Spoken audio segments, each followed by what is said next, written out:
Good evening, and thank you to those in the audience and to those viewing us on Shaw TV and Local 2 for joining us. Our 2014 Municipal Election Candidate Awareness Forums are being brought to you in partnership with the Sault Ste. Marie Chamber of Commerce, Algoma University, Shaw TV, and Local 2. My name is Mark Barsanti, and I'm the President of the Sault Ste. Marie Chamber of Commerce. I will be your moderator for this evening's 2014 Municipal Election Candidate Forum with our Ward 2 candidates. My role as moderator will be to run tonight's meeting and to keep us on schedule. Our panelists and screeners are from the Sault Ste. Marie Chamber of Commerce and Algoma University and Local 2. They will be posing the questions to our candidates.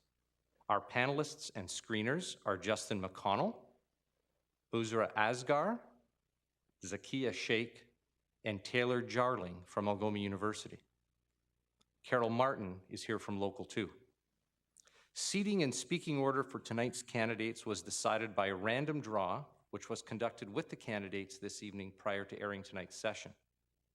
The format for this evening is to allow each candidate 2 minutes for opening remarks. Our panelists will be posing questions from the Chamber and its members, Algoma University, and from the audience. All questions from the audience will be collected in advance. If you have any questions for these candidates, please fill out the form you were handed at the door, put up your hand, and one of our volunteers will collect your question. Questions will be asked to candidates on a rotating basis.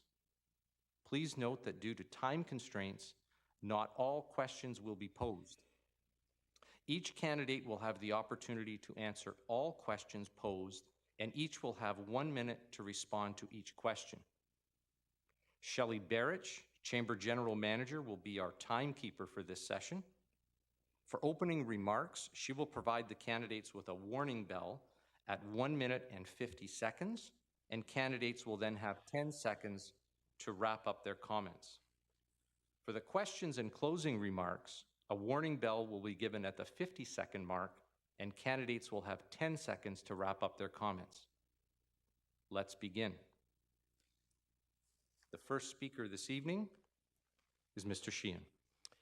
Mr. Chair, I just wanted to thank you for moderating this evening. I want to thank the volunteers, fellow candidates, and the community for participating in tonight's forum. These sorts of events are important in the political process and help you, the voter, get to know your candidates. Special thanks to the Chamber, Algoma U, Shaw TV, and Local 2 for making this event happen. Good evening, Ward 2 constituents and fellow community members. My name is Terry Sheehan, and I'm honored and privileged to be your Ward 2 City Councillor. I was first elected in 2003, re-elected in 2006, and again in 2010. I like to think of these election results as a testimonial from the people of Ward 2 about my strong work ethic and commitment to their service. Before serving on council, I gained valuable experience serving as a school board trustee for 2 terms for Ward 2 in the city. I was born and raised in Sault Ste. Marie and have a lot of experience in private and public sector business and economic development. Ms. Myers. Thank you for organizing this important event. Folks, my #1 priority is responding when you contact me, and that will continue. I do my homework, and I'm not hesitant to speak out on the matters of business put before me. I led the call to halt the relocation of the East End Library and elimination of a restaurant at John Road Centre. Having missed that meeting due to an out-of-town medical appointment, I acted swiftly upon my return because it was the wrong decision. I understand City Council must support businesses large and small and keep jobs in Sault Ste. Marie. I understand City Council must continue to develop features such as the John Rosewell Hub Trail enjoyed by residents and visitors alike. We will soon open the first off-leash dog park, a project I began to lobby for in 2006. I understand seeking to reduce operating costs and lowering taxes while maintaining services is my job. It's always top of mind in my decision-making. My family members have been active volunteers, and I grew up knowing the importance of giving back to the community. That's why I want this job. Thank you, Ms. Myers. Mr. Duke. Thank you, Mr. Barsanti, for chairing our event tonight. Thank you to the Chamber of Commerce for putting on the event, Shaw, Local 2, and Algoma University. Thank you to the other council candidates for being here tonight as well. I believe that Sault Ste. Marie is a great city to live in, I believe in the people of Sault Ste. Marie. I believe that the people in Sault Ste. Marie want more accountability and more openness from City Hall. I believe that we need more consultation between City Hall and the residents of Sault Ste. Marie. Lately, we've seen backpedaling from council on a number of matters, specifically the library move, the potential for the closure of municipal daycares. I think a lot of these problems could have been mitigated by some more open consultation, and that would have removed some of the ill will that residents may feel towards council and City Hall. I think that one way to make our city a vibrant place is to improve our downtown core. I think we need to attract new business, which will in turn lower our crime rate and give us a new sense of community.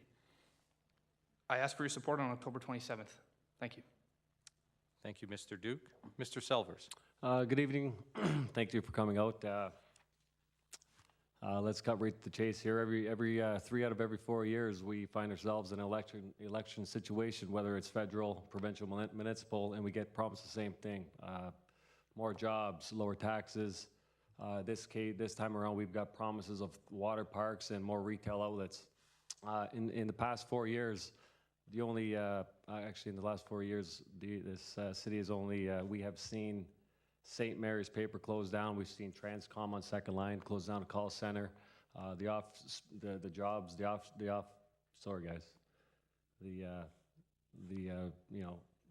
Upwards of 1,000 jobs, full-time jobs eliminated.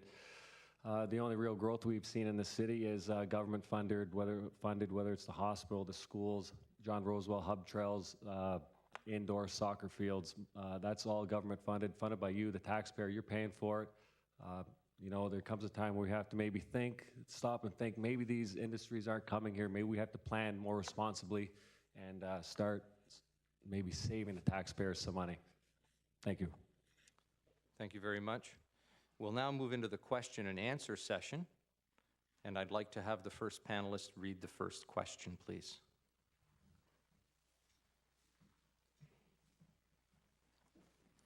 This is a question from Algoma University.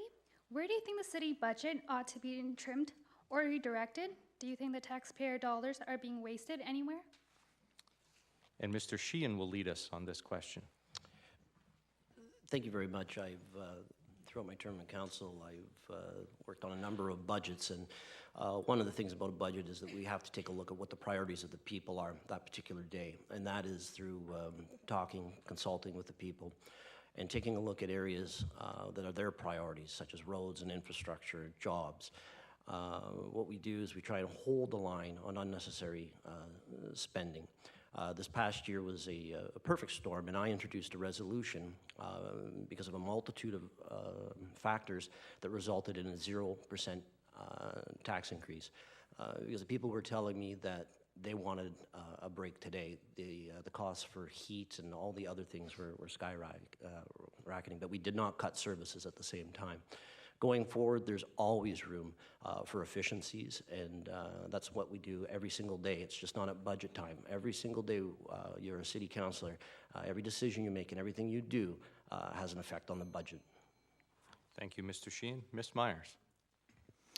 Yes, Councillor Mick and I brought a resolution forward at the beginning of this term to ask for efficiencies to be searched for at every meeting. So at every meeting, we have a presentation we have had by our departments with the single purpose of telling us where they can find efficiencies. There's a report that's been done on that with a total figure to it, and it's something that is an ongoing process, as Councillor Sheehan said. So looking at whether or not there's waste, I don't accept that there is waste. I think that our staff do a dynamite job seeking the efficiencies. They've got the message loud and clear. We don't want increases. We want to look for decreases in our operation. And that's what's been happening these last 4 years. Thank you. Thank you, Ms. Myers. Now, Mr. Duke. I think that the easiest way to do this is to increase the jobs in the city. We need to increase our tax base. This will mitigate the raises to our taxes personally. Let us keep the services that we have now. We speak of reduction in taxes, but no one wants a reduction in service. We need to find that middle ground. One way that we may be able to do that is through attrition. Look to see in which city departments there aren't the need for as many jobs as maybe at one point there were. With all the tendering of services that's gone out now, We might not need such large city services. And I think that a comprehensive review of the city budget needs to be undertaken to determine where we can make some cost savings. Thank you. Thank you, Mr. Duke. Mr. Selvers. Right, speaking of waste, you know, obviously it's clear there's lots of waste going on. I mean, we're building hub trails, like I said, bike paths. I mean, that's all fine and dandy if, you know, if the population warrants it.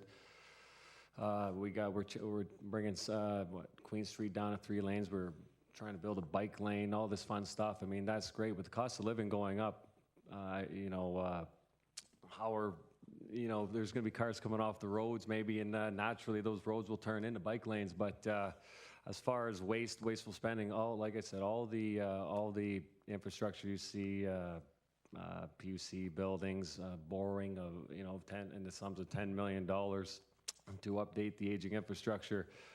Maybe we didn't need that, you know, that costly PUC building, or maybe the hub trail, the indoor soccer field.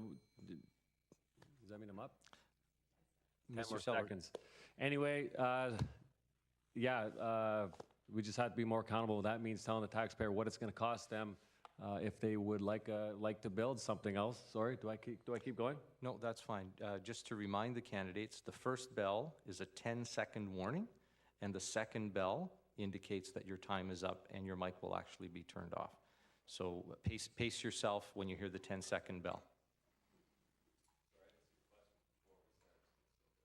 Very good, thank you. Now, the second question from our panelists, please. This is a question from the Chamber of Commerce. In your opinion, what is the most important reason for having a university in the city of Sault Ste. Marie? And leading that question will be Ms. Myers. Great question. Having both of our post-secondary institutions, Sault College and Algoma University, are absolutely critical to the kind of community that we want to have here. They are economic generators. The employment, the economic impact of a student coming to our community, particularly our international students. When I was with the Economic Development Corporation, it was actually a former president of the college, Jerry Maguire, that first did the economic extraction on the students in our community. So many reasons to have our post-secondary, critically important to our economy on many fronts. Thank you. Thank you. And Mr. Duke. Yeah, I think first and foremost is the opportunities that are provided for jobs by having large academic facilities here, such as Algoma University, Sault College. I think that we need to even increase those institutions and see if maybe we can get a satellite office for a medical school here. There's been studies that have proven that cities with medical schools, it's easier to retain doctors after they finish their studies. They'll stay in those cities. Studies have also been done that have shown that with larger institutions for learning, crime rates are down, poverty is down. There are more high-paying jobs in these cities. We need to keep youth here. We need to attract youth here, and I think one way to do that is through the college and the university. Thank you. Thank you, Mr. Duke. Mr. Selvers. Yes, as far as the university and college goes, yeah, that's all fine and dandy, but if the jobs aren't here, all those education, all that knowledge is going to be leaving the city regardless. So how do we attract those, how do we get those people to stay here? How do we get those students to stay here? I need help with that. I mean, we all need input. We all have to work together here to figure out ways to grow the city, and I mean, warrant the need for, say, medical schools and colleges, universities.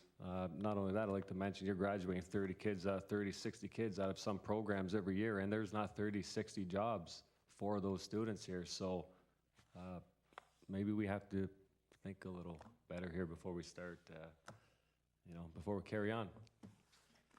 Thank you, Mr. Selvers. Mr. Sheehan. Thanks for the question. The university plays a paramount role in the development of Sault Ste. Marie. It is not only the economic impact that the students make, but it's also the money that for the students that stay in town that do not leave town. Whilst they're there, they're great resources for the community to call on.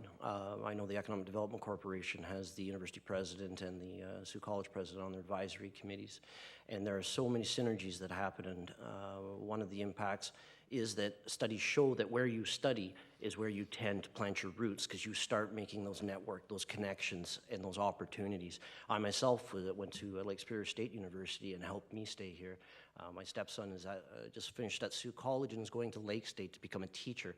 So all the post-secondary institutions in the area are of paramount importance, and I think that there's a lot of opportunities. Nordic does a lot of research for our community as well. Thank you, Mr. Sheehan. May we have the third question, please? Impaired and distracted driving is a problem in Sault Ste. Marie. What will you do to make the city streets safer for drivers and pedestrians, and ultimately make the city more pedestrian friendly? Mr. Duke, if you could lead on that question, please. Thank you. I think there's only so much that a council can do to promote safety on the streets. More education obviously needs to be done to show people that impaired driving is just as bad as distracted driving.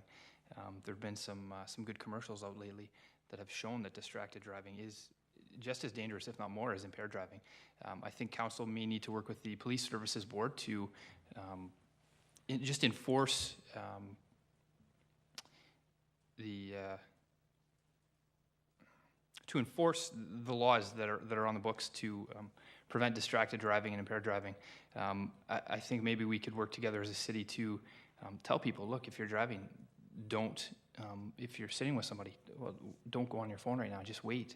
It can wait, right?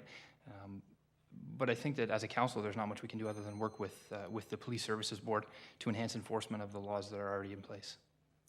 Thank you, Mr. Duke. Mr. Selvers. Right, I mean, there's very little, I don't see very much city council can do about that situation. I mean, we're bound by federal law, are we not?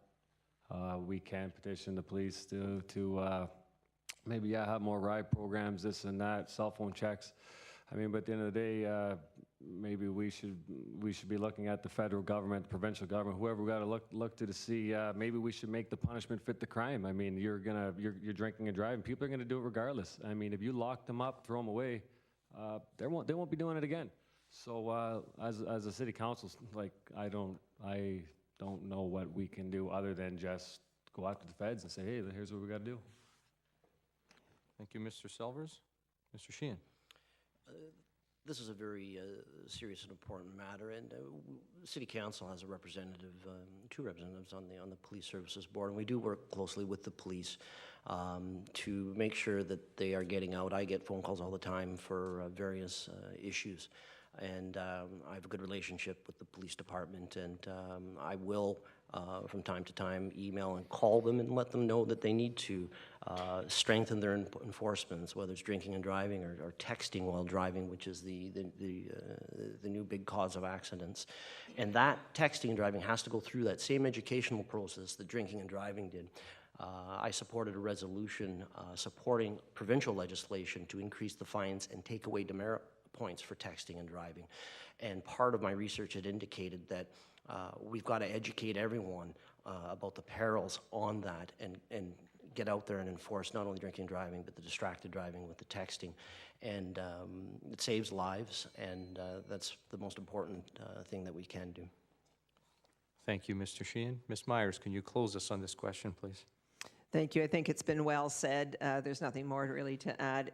Police services are in and of themselves, and as Mr. Selvers said, it's really not something City Council specifically can deal with. However, I do find that police services are very responsive when I call as a city councillor, and they do a great job. We do need citizens to report these things, and they can report them certainly to the councillors, or they can report them directly to police services. Thank you. Thank you very much. May we have the next question, please? This is a question from Chamber of Commerce. What services by our city should be delivered more effectively and how? Thank you. Mr. Selvers, I believe you're leading off on this question. Well, that's, I guess that's a pretty good question. What services? I mean, we're looking at power, transit services, what kind of services are these? I mean, there's always an improvement in any service you want to improve. I don't, yeah. You know what, I definitely need a lot of public input, and as a city councillor, I definitely, if I were elected, I definitely hope that I'd get the input from my constituents and, you know, put me to work, put me to the test. Sorry, guys. Thank you, Mr. Selvers. Mr. Sheehan. I would say all of them. We're always looking for continuous improvements. Some of the ways that we can find ways to deliver better services is through proper education and training of staff. There's always new processes, new techs, and new machinery that we implement to create efficiencies, whether it's snow removal, whether it is our IT department, which has really found a lot of efficiencies. And we're starting to do a lot more stuff in-house instead of spending extra money on consultants. And I think that's important because it saves taxpayers dollars, that the more that we educate and train our staff, the less we have to rely on outside consultants, and that saves the taxpayer quite a bit of money. But we're always looking for efficiencies. We're always looking for new opportunities. For instance, the technology department, finance department, they're into a buyer's group with the school boards, meaning that together they can purchase and have more power and save taxpayers a lot of money. Ms. Myers, just before you begin, if I could remind the people in the chamber this evening to please deactivate their cell phones for the remainder of the night. I thought it was mine, but it wasn't. Well, it goes for you too, Mine's but it got wasn't Christmas yours. carols on it, so I knew it wasn't mine. Go ahead. Okay, a number of years ago when I was with EDC, we did a survey out to the public to rank services. And I think it's time that we did that sort of thing again. And I think that that's very easy to do in today's technology. We've got a website, we've certainly got Twitter and Facebook and everything else for the city. So I think it's time that we go back out to the public and we rank the services, and that we get the feedback from people as to where they see there could be some improvements and efficiencies. The example our CAO always likes to use is around snow removal. We could save some money in snow removal if people were satisfied to not have their snow removed for 48 hours instead of within 8 hours. There's lots of examples out there where improvements could take place. It's the how palatable they are to the public. Thank you, Ms. Myers. And Mr. Duke. I'm surprised that no one touched on it already, but I think the water delivery service is a major issue in the city. We need to obviously mitigate the issues that have already occurred and find ways to not let them happen again. I think that municipal daycare is an issue that we should look at.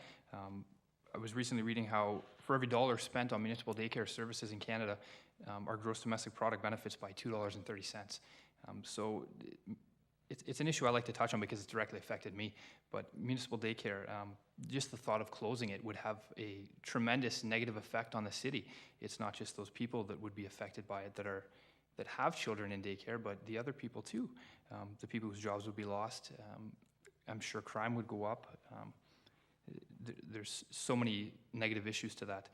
I think that we need to do less outside consulting, as Councillor Sheehan had said. I think that this would create more jobs at City Hall. I think that if we could cut down on our outside consulting, we could find a big time money savings there. Thank you, Mr. Duke. If I could look to the panelists for the next question, please.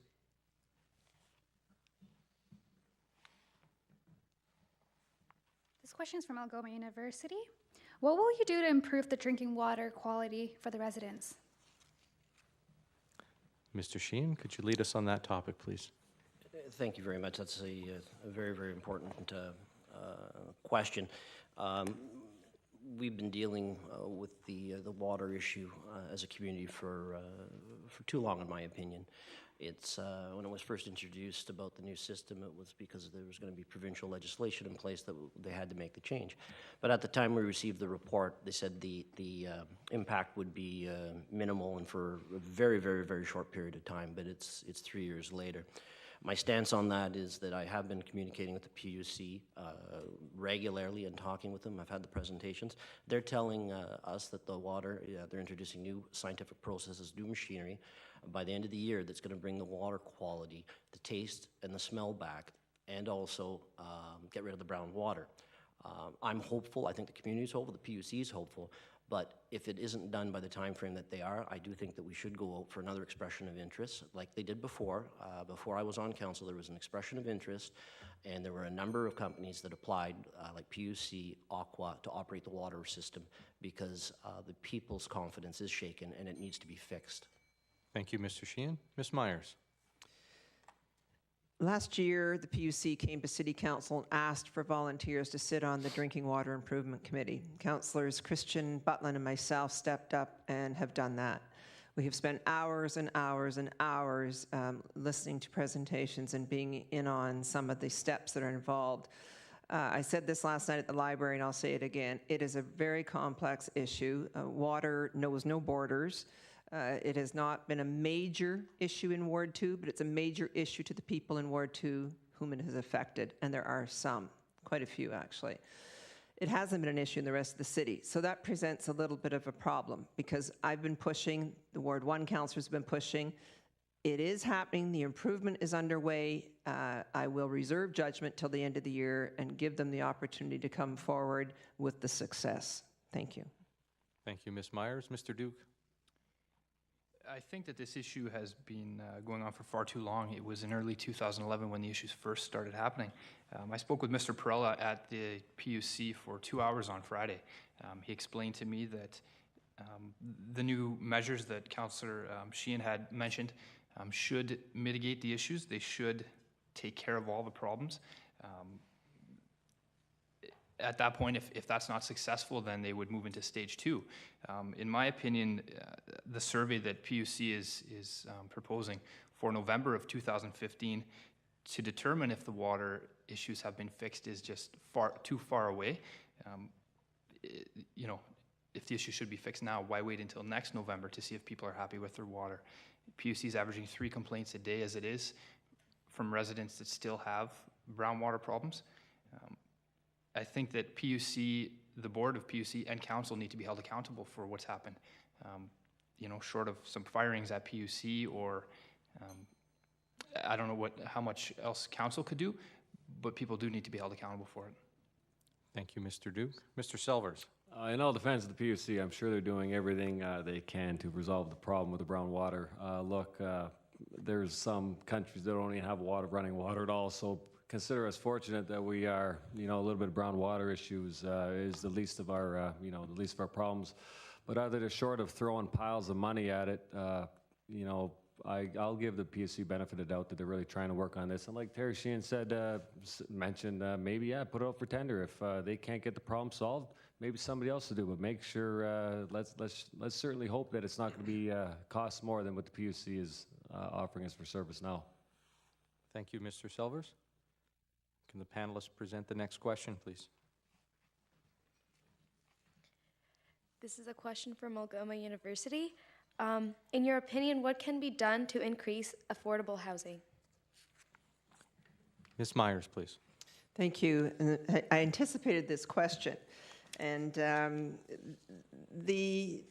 a 10-year plan that, you know, on housing and homelessness. There's a 64-page draft report, and I've reviewed it. I'll tell you that there are 5 primary strategic directions that have been identified to help DSAB and community partners address the issues of social housing and homelessness because they are intertwined. So the 5 strategic directions each have subsections to them that are fairly detailed, but in summary, the primary strategic directions are intended to lay a foundation for a cohesive approach that doesn't exist now. We will be seeing this report come to City Council. It will be approved at the DSAB board on October 16th for their final approval, and then it'll come to Council, and I will be fully supportive of the directions. Thank you, Ms. Myers. Mr. Duke. I wish that I had done my homework with Councillor Myers. I think that we need to work with developers to entice them to develop the type of infrastructure that's needed to combat the issues of affordable housing. To see these $300,000, $400,000, $500,000 homes continue to go up, it doesn't make sense to me where there's such a lack of affordable housing for for our youth, for students that are trying to just get by while they're at Algoma University or at Sioux College. Residents just can't seem to keep up with the number of students we have here. There is a little bit of a homeless population in town, and we need to look to help them too. And affordable housing for people on social assistance or for seniors that they're on a fixed income. There's just not a lot of options out there with our vacancy rate at 1%. We need to really drive to get the type of housing that's needed in Sault Ste. Marie. We don't need, necessarily $400,000 or $500,000 houses when we have such a lack of affordable housing. Thank you, Mr. Duke. Mr. Selvers on housing. Right, affordable housing. Well, doing my history research, if we would have never meddled with housing and any other social programs, more people would have been taking care of themselves. But situations change, and here we are today.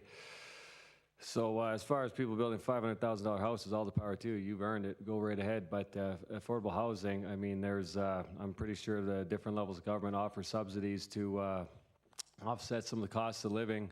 I mean, once again, other than throwing a pile of money at a situation there, which we all have to pay for, we're left with the same thing: more debt, more taxes. The burden's on us, and maybe we should let people take care of themselves a bit, and then maybe the housing issue maybe it'll go away on its own. Thank you, Mr. Selvers. Mr. Sheehan, to close us out on this question, please. Affordable housing is one of a very serious issue for this community, and I've been advocating for more affordable housing within this community. I've talked about affordable housing strategies, but the strategy needs the province and the federal government to be at the table as well. They need to come together and take a look at the plans that we need to do in Northern Ontario. They just don't match up with Southern Ontario right now. And I'm committed to continue to work with that lobbying effort.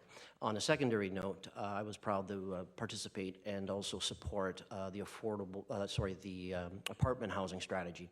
It's a strategy that we recently implemented that many of the developers are taking advantage of, and it is a incremental tax relief that's for 3 years.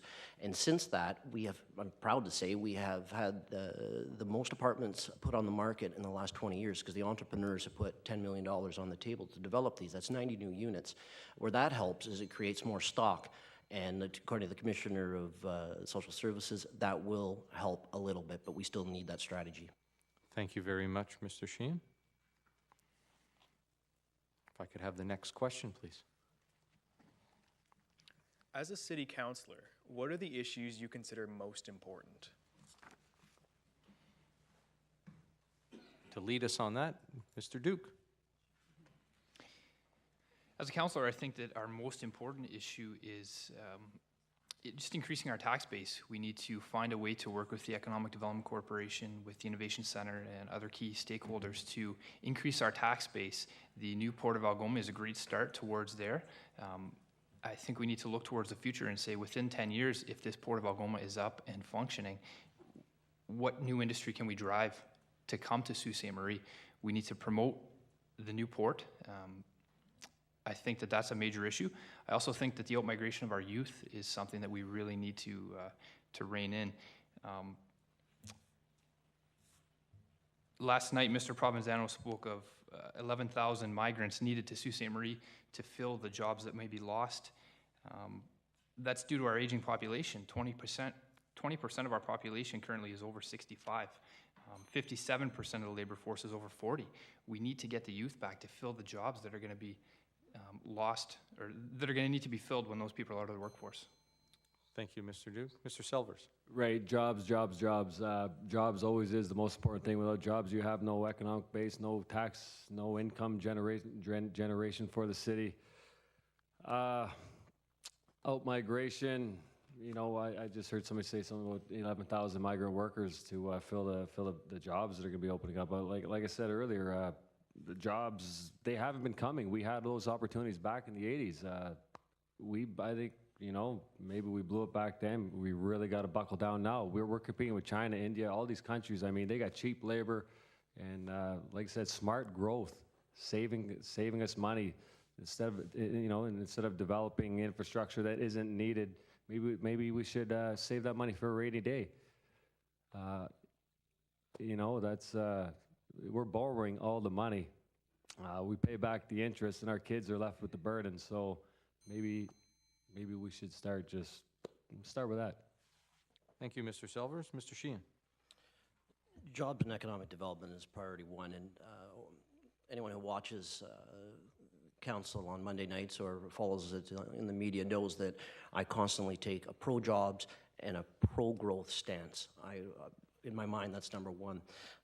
Opportunities for youth. I work very, very close with the youth of our community in identifying, you know, what opportunities are there, what the needs are, and trying to provide them that platform in which to grow. Making sure that taxes are affordable, especially for our seniors that are on fixed income. I've been at the door, and they've been reminding me of that again and again. We want to keep people in the homes that, you know, they're so proud of.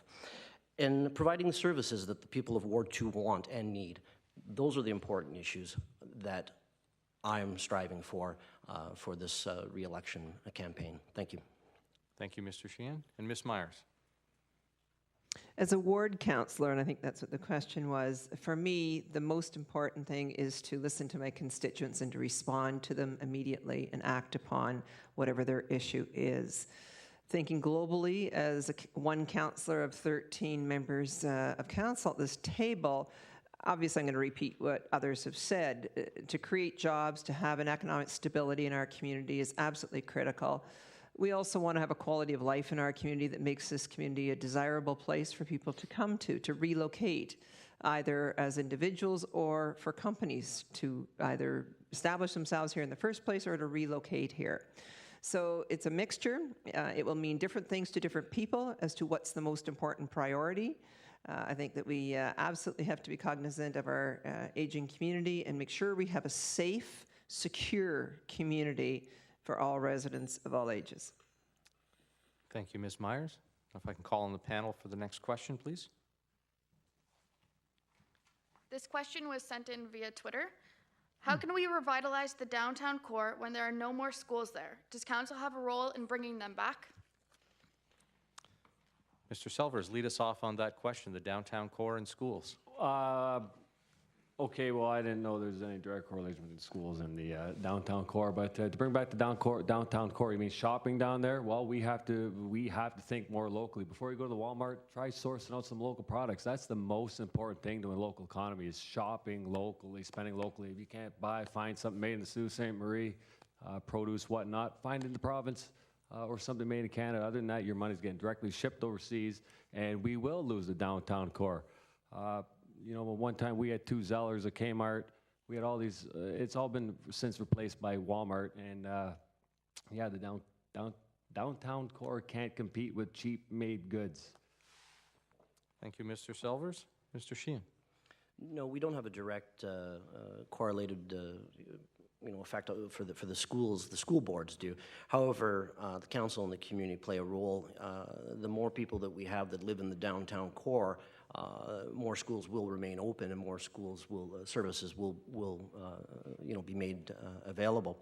One of the ideas that, and I'm going to switch gears because it just said schools, is that I've been thinking about and researching is how can we get Algoma University to increase its footprint downtown. We have that residence at the former Windsor Park Hotel, and it is great. There's an energy, there's a vibrancy there. I put forward a resolution recently to take a look at a comprehensive student housing plan, and that's bringing all the community members together, you know, the neighbors, the entrepreneurs, the developers, the university, the college, the city. And and I started thinking about after that, like let's take a look at our downtown. There's empty buildings, empty facilities. Bring in those incentives for apartment dwelling, and have opportunities for more people to live downtown. Thank you, Mr. Sheehan. Ms. Myers. Having people reside within close proximity to the downtown is critical to the vibrancy and the health and the strength. That's why the Riverwalk development at the foot of Simpson Street on Queen Street to repurpose the former hospital site is so important, and it's why I supported the incentives that are there for downtown development for residential. Mr. Silvers captured it well. We need to support the downtown retail and services that exist there, and it's another segment of population who can do that when they live there and they're in close proximity. Thank you. Thank you, Ms. Myers. Mr. Duke. I think I read somewhere recently that the closest schools to the downtown core now are 3 kilometers away. And there have been studies done. The United States had gone from centralized schools, numerous high schools in parts of cities, to larger schools like we're seeing now, like Superior Heights, like the new proposed Catholic high school. And they've recently found that that's not the way to go, that the way to keep people engaged is to have smaller schools where the services are better, where kids can foster better relationships with not only their peers but their teachers. That's how you build relationships, is by being connected with people. I think that council needs to lobby with the school boards to keep the schools that we have downtown either open or reopen some of the schools. Kids are just bused an hour nowadays to school in some parts of the city. It's just not feasible. And I think we need to try to stop the outflow of business from the downtown core to the northern parts of the city. We need to make it beneficial for business to be in the downtown area. Thank you, Mr. Duke. We have the next question, please.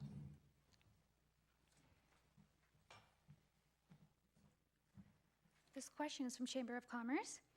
Aside from the city unemployment rate, what do you feel are the 3 most critical economic development issues facing Sault Ste. Marie the City Council should be addressing? Excuse me, would you be able to repeat the question? There's a lot of words there, and as the president of the chamber, I'll correct that next year, but just speak slowly in individual sentences, because I don't think everybody got that. Okay, so aside from the city's unemployment rate, what do you feel are the 3 most critical economic development issues facing Sault Ste. Marie that City Council should be addressing? Thank you. Mr. Sheehan. I'm a firm believer in entrepreneurship and being positive and cutting red tape. I think those are things that need to constantly happen, because sometimes we get into a discussion and we dwell too much on the negative. But I think we have a great community. I think we have great entrepreneurs. I think we have great people. There are a lot of opportunities.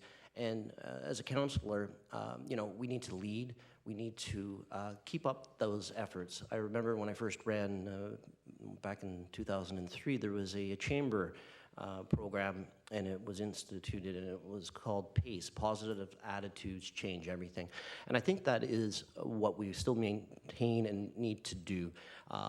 Recognize that there are problems, but dwell with them and in a meaningful way, and move forward with entrepreneurship. Myself, I've proposed a downtown business incubator, which will be a hub and a center for entrepreneurs to take their ideas and to grow it. It's being supported by the chamber, by business, by the community as a whole. That's one way to start, right in our downtown with an entrepreneurship center like that. Thank you, Mr. Sheehan. Ms. Myers. The challenges that are facing economic development are now global. Sault Ste. Marie is in a global competitive position. And I've been retired from EDC for 11 years, and when I was there, we were taking on international marketing and because it was so competitive. So how much more so now? So for Sault Ste. Marie on the economic development front and the challenges that they're facing, I don't know that there's 3, I don't know that there's 4, I don't know that there's 2. The point is, we are in a global competitive environment now. We have to be state-of-the-art in our technology.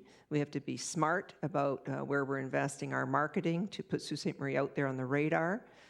And when we had Ontario Lottery locate here initially, they brought the fiber optic cable with them. That type of infrastructure was invaluable to our community, to giving us a competitive edge many years ago.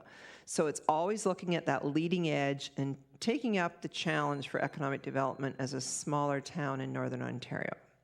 Thank you, Ms. Myers. Mr. Duke. As Councillor Myers had said, I'm not sure that there are really 3 critical issues that can be touched upon. I'm sure there's a myriad of issues that need to be addressed, all as important as the next. I think that one way to boost economic development would be to enliven the downtown core. We need to bring downtown back. Recently, I found that property taxes for offices are 4 times higher than they are for residential property. Property taxes for retail space are 2.5 times higher than they are for residential space. This makes it very difficult, and as a business owner, I found keeping up with inflation and just keeping my rent in check is very difficult. It's hard to make a lot of profit when already you're $1,000, $1,500, $2,000 down at the start of the month when you have to pay for your rent. I think that we need to find a way to keep taxes in the downtown core in check, whether it's through some type of incentives or just tax breaks downtown, and then it'll spread to the rest of the city. Thank you, Mr. Duke. And Mr. Selvers, if you can close us on this question, please. Right, the two incumbents really nailed it there. I couldn't say it better myself. The most important thing to get things going, though, would really be to, council, we can cut the red tape, as Terry said. We have to, council can help with zoning, deregulation. Maybe there's some too many rules kicking around here that are stopping some of these companies from moving in. It's a big challenge as a whole. It is a global competitive market, and we do definitely have our work cut out for us. But as far as spending taxpayer money to attract these businesses here anymore, I mean, we've thrown a lot of money out in the past, and I could probably start naming them, and it's got us nowhere but further in debt. Thank you, Mr. Selvers. Could we have another question from the panel, please? This is a question from the audience. How will you, as a councillor, attract young people to stay in Sault Ste. Marie? That question, if you could open up the answering, Ms. Myers, please. Thank you. One of the things that I hear all the time from the young people is they're looking for things to do that have value to them. The evolution of change of the demographics of our community on the volunteerism side really came to the forefront for me when we did Homecoming in 1998. We started a mentoring program to try to get the young people involved with some of the volunteer opportunities. They want to get involved. So that's one thing. You've got to give them something of value that they can see that they can do in your community that makes a difference. Certainly the arts and cultural side is really important to our youth, and they are our arts and culture in many fronts. But I think that, again, without repeating it, they've got to have jobs, they've got to have career opportunities, they've got to be able to be upwardly mobile, and they've got to be able to afford to live here. So all of these things that are important to everyone in Sault Ste. Marie are very important to our youth. Thank you, Ms. Myers. Mr. Duke. Recently, I spoke with a lot of my friends that have left the city for one reason or another. I said, what would be the draw? What would get you back here other than me begging? What they said was that the opportunities aren't here. That when they left, they realized, well, if I'm in Toronto, I could see a Jays game, I could see an Argos game, I could see a Toronto Rock game, I could see Drake at the Air Canada Centre one night, and I could see whomever the next night. We need to have things that draw people here. I heard of an increased availability of affordable travel alternatives, such as Via Rail would be a nice alternative here. We need a more vibrant nightlife. We need to move forward. Jobs that people are looking for now are the design jobs, the IT jobs. We need to move forward with the changing times and get some of those things here. Councillor Myers was right. Youth feel like there's nothing to do here, and I agree. Thank you, Mr. Duke. Mr. Selvers. Right. Personally, I think the city is awesome. Me and my son use it to its fullest. We're on our bikes. We're using those hub trails. Yeah, thank you very much for funding that for us, taxpayers. It's awesome. We're using it up. But I myself, personally, I left town too for several years, and I ended up coming back because you know what? The materialistic things weren't there. The Blue Jays games, the hockey games, it all cost money in the end. I had to come home. And you know, I started over here. I bought a house, great cheap house. You can't find houses like that here. Maybe we have to. Maybe it's the way we're raising our kids. Maybe we're raising them too materialistic. I mean, I got a great house for a great price. My house would cost $1 million in Toronto, and my wage would be the same. So maybe we should just start, you know, putting that in the kids' heads. It's a great city, it really is. Thank you, Mr. Selvers. Mr. Sheehan. Thank you. That's something that I've been working on for my entire tenure on City Council, be an advocate for youth opportunities. And one of the things is we have to define youth, first of all, because youth ranges from 13 to 20 for some, from others to 30 to 40. So it's really hard to lump them all together. But I will tell you that we have been successful with an independent third-party group called Playworks that I pushed for to do a rating of what the community has to offer for youth, as their definition is. And we got a gold rating our first time 5 years ago. And that's the first time that any community, I think, had gotten a gold the first time anywhere in Northern Ontario. And what that did is give us an inventory of what we have. Because sometimes I don't think that we just know what's out there for our youth. And the youth don't know it because we're now going for a platinum designation, and we got together for a little meeting and people were like, oh, I didn't know you had that. I didn't know we had that. We have to communicate that better, I think, to our youth. Thank you very much, Mr. Sheehan. I have another question from the panel, please. What is your approach for building a relationship with First Nations and Métis people? Mr. Duke. I think that as a council, we need to do all that we can to foster positive relationships with the First Nation and Métis people. They're obviously a large part of our population. They play a major role in moving the city forward, and we need to take advantage of sometimes their different ways of thinking and maybe a different point of view on some things. We need to really look to them to see what they can provide to the city. Yeah, I think that we just need more consultation. Thank you. Thank you, Mr. Duke. Mr. Selvers. You know, I've really never thought of that question. My son is half Native, and boy,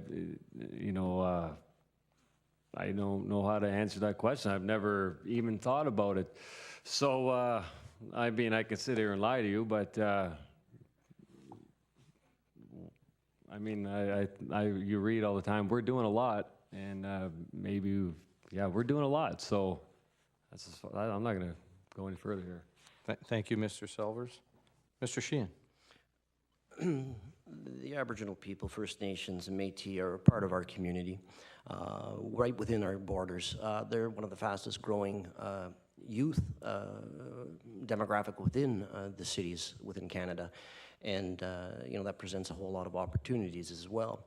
The first thing is when you're invited to something, you go to it. When the Métis invite me to one of their celebrations, I go. The First Nations are having a powwow or some sort of ceremony, I go. It's about mutual respect. It's about learning from each other. And that goes for all cultures. When as a Ward 2 councillor, when I'm invited to attend somewhere, I attend. I think that's important.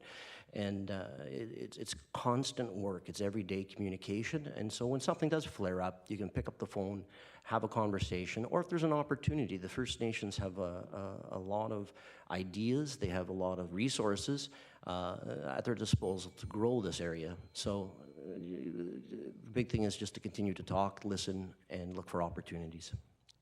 Thank you very much, Mr. Sheehan. Ms. Myers. I echo exactly what Councillor Sheehan said. Thank you. Nothing more to add. That's it. Very good. May we have the next question, please? This question is from Chamber of Commerce. What do you plan on doing to ensure safe, reliable, and competitive priced electricity for our city? Mr. Selvers. Oh, boy. Our other levels of government have really messed that one up for us with all the clean energy.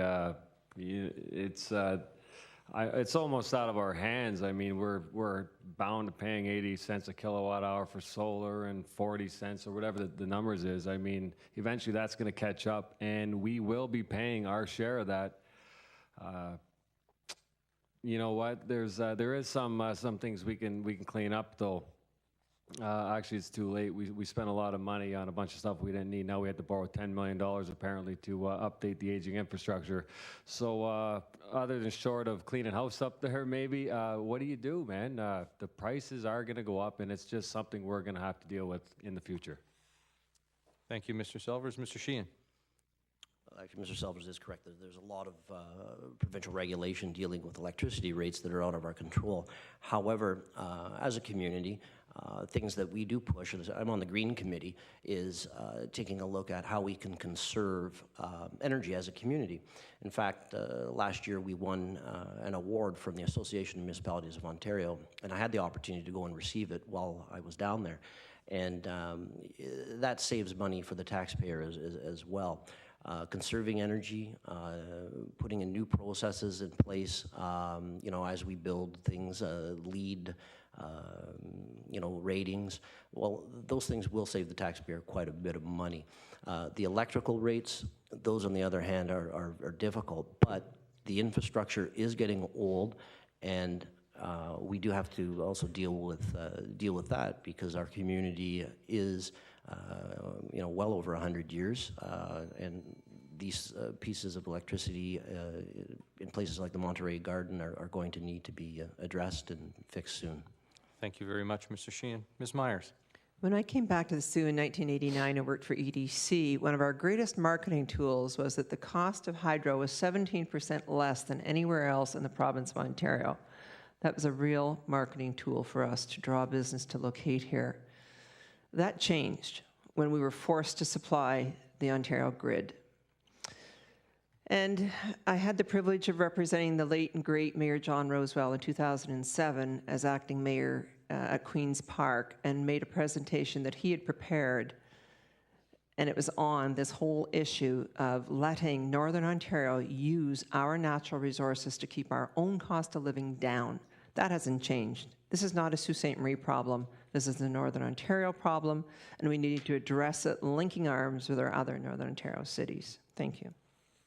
Thank you, Ms. Myers. Mr. Duke. Yeah, I agree with what Councillor Myers has just said. I think that we need to really lobby the province to keep our energy here. Of course, to ship it somewhere else and then bring it back here is going to cost more. There's only so much that council can do to keep the cost down, short of lobbying, just working to keep our power here.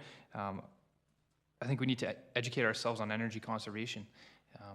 More needs to be done to just let people know ways of saving energy, and that would keep our costs down in some regards. It's a fact of life that the infrastructure is going to need upgrading at some point. I mean, there's not much you can do about that.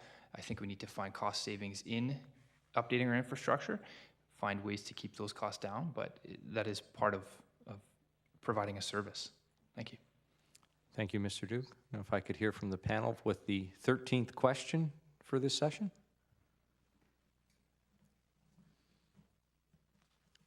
This question's from Chamber of Commerce.